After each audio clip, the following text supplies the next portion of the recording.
তোমার এই বোঝাগুলি আমারে দাও। কোথায় যাবা? অমুক এলাকায়। চললেন বুড়ির সাথে, সেই জায়গা পর্যন্ত পৌঁছে তারপরে নামিয়ে দিলেন। বুড়ি বলল, কিছু পয়সা নাও। তিনি বললেন, না, পয়সা নেব না। বুড়ি বলল, পয়সা নিবা না? তুমি কে? তুমি যে আমার মাল নিয়ে কেটে পড়ো না, এই তো আমার কপাল। এই দেশে মানুষ মানুষের উপকার করে বিনা পয়সায়। তুমি কে? নবীজি বললেন, বুড়িমা, যার ভয়তে হারাম শরীফ থেকে এত দূরে তুমি এসেছো, আমি সেই মক্কার আব্দুল্লাহর পুত্র মুহাম্মাদুর রাসূলুল্লাহ সাল্লাল্লাহু আলাইহি ওয়াসাল্লাম।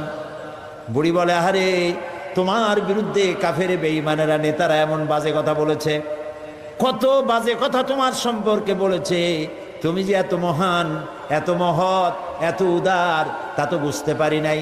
আমি আর